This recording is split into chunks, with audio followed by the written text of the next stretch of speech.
हम 22 साल से बोलते हैं। 5 साल समाजवादी पार्टी 4 बार सत्ता में थी, एको बार नहीं बोली। बहुजन समाज पार्टी सत्ता में थी, एको बार नहीं बोली। कांग्रेस सत्ता में थी, एको बार नहीं बोली। इस बार जनगणना कोई कराएगा तो एनडीए सरकार माननीय नरेंद्र मोदी जी के ही नेतृत्व में होगी। नमस्कार, आप देख रहे हैं सूरज टाइम्स नाउ। मैं हूं आपके साथ अंशु शर्मा। खबरों का रुख कर लेते हैं। सुहेलदेव भारतीय समाज पार्टी के राष्ट्रीय अध्यक्ष ओम प्रकाश राजभर आज जनपद मैनपुरी पहुंचे, जहां उन्होंने कस्बा करहल के एक मैरिज होम में सुभाषपा कार्यकर्ताओं की जनसभा को संबोधित किया। जनसभा के दौरान बारिश के चलते अधिकारी, नेता, कार्यकर्ता पानी से सराबोर नजर आए। जनसभा के बाद पत्रकारों से हुई बातचीत में सुभाषपा नेता ओम प्रकाश राजभर आज सपा कांग्रेस पर जमकर जुबानी हमला बोला। पुलिस क्षेत्राधिकारी संतोष कुमार सिंह, थाना प्रभारी निरीक्षक ललित भाटी, चौकी प्रभारी हरेंद्र सिंह आदि ने पुलिस बल के साथ जनसभा स्थल पर सुरक्षा व्यवस्था में जुटे नजर आए। सुभाषपा नेता ओम प्रकाश राजभर ने क्या कुछ कहा, आइए सुनते हैं उनकी ही जुबानी। मैनपुरी यूपी से रामकिशोर वर्मा की रिपोर्ट। हम 22 साल से बोलते हैं। 5 साल समाजवादी पार्टी 4 बार सत्ता में थी, एको बार नहीं बोली। बहुजन समाज पार्टी सत्ता में थी, एको बार नहीं बोली। कांग्रेस सत्ता में थी, एको बार नहीं बोली। हम सदन से लेकर सड़क तक बोलते रहते हैं। आज फिर कह रहा हूँ, जातिवार जनगणना कोई कराएगा तो एनडीए सरकार माननीय नरेंद्र मोदी जी के ही नेतृत्व में होगी। जहाँ तक सवाल आपने 69,000 की किया, मैं फिर कह रहा हूँ कि 1986 से इस लड़ाई को हम लड़ रहे हैं।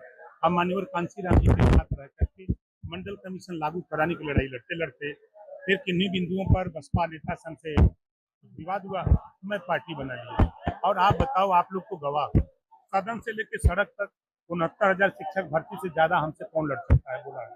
और मैं अभी हमारे यहाँ आवास पे बच्चे गए थे अभ्यर्थी, मैं उनसे कहा कि चलो मुख्यमंत्री से, मैं उन्हीं के सामने चीफ सेक्रेटरी से मनोज जी से बात की। वो दिल्ली जा रहे थे, उन्होंने कहा कि शाम को आता हूँ तो मुख्यमंत्री से बात करके आपको बताता हूँ। रात को 11 सुप्रीम कोर्ट में मामला चला गया मेरे। अब आप बताओ, हम तो रोक नहीं सकते किसी को, हम रोक सकते हैं? हमारी कोशिश, देखो हम सहयोगी दल हैं, हमारे पास जितनी क्षमता है पूरी क्षमता से हमने मुख्यमंत्री से चर्चा किया। जब नियुक्ति पत्र वितरण हो रहा था उस समय भी चर्चा किया, 8 तारीख को भी चर्चा किया, 9 तारीख को टाइम भी लिया। मनोज जी ने कहा तो मनोज जी के कथनानुसार मैंने गोरखपुर में कहा कि आप वहाँ मिल लीजिए मुख्यमंत्री से। उन्होंने कहा कि लेके आओ, हम नहीं आ सकते कि मेरा कार्यक्रम मिर्जापुर में है। मैं मिर्जापुर में था, तो मेरी सिंपैथी, मैं 69,000 शिक्षक भर्ती के जो अभ्यर्थी है मैं उनके साथ हूँ।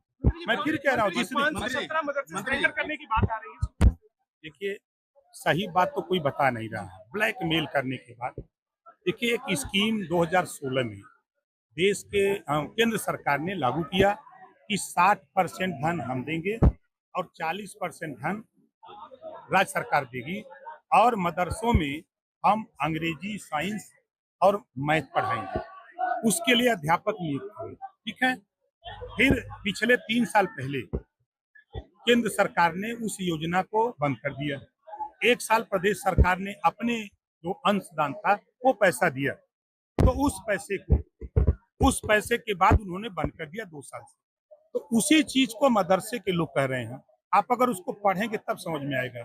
दूसरी बात वो कह रहे हैं ना कि मदरसों को मान्यता नहीं दी जा रही, उसको जो है ऑनलाइन पोर्टल खोला गया, कहा है ना, उनकी यूनियन के लोग हैं।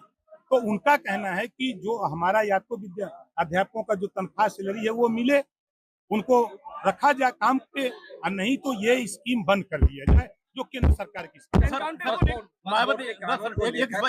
लगातार ओवैसी आवासी कर रहे हैं। मायावती पीडीए की रणनीति पे काम कर रही हैं और दलित, पिछड़ों और मुसलमानों को जोड़ने में जुटे हैं, क्या कहना चाहेंगे?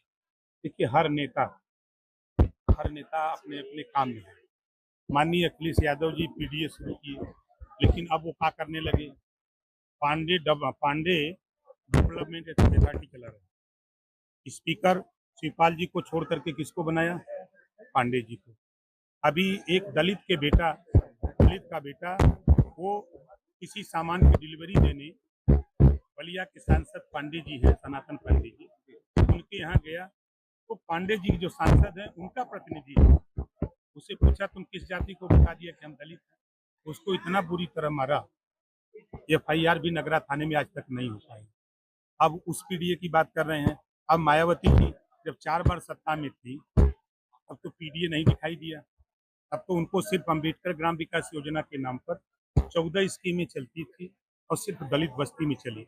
हम जो उनसे अलग हुए यही वजह था कि किसी गांव को अगर अम्बेडकर गांव घोषित हो तो वहाँ ब्राह्मण हो, राजपूत हो, भूमिहार हो, यादव हो, पटेल हो, मकसद सभी जातियों में वो योजना सबके यहाँ पहुंचे। मंत्री जी, राहुल गांधी ने विदेश में रहकर सिखों के लिए अवध की है, क्या कहेंगे? देखिए, वो हमेशा भारत के खिलाफ विदेशों में जाके बोलते हैं, उनकी आदत सी बन गई है और जो भाषा वो बोल रहे हैं वो हमारे हिसाब से उस भाषा को हम पसंद नहीं करते।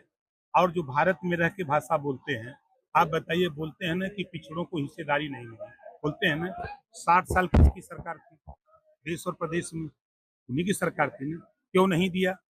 4 बार बसपा, 4 बार सपा की यूपी में सरकार थी, ये लोग क्यों नहीं दिए? आज हम लोग थोड़ा सा गुनगुनाने लगे हैं कि भाई आज जो बच्चे 69,000 वाले परेशान हैं, ये क्यों परेशान है?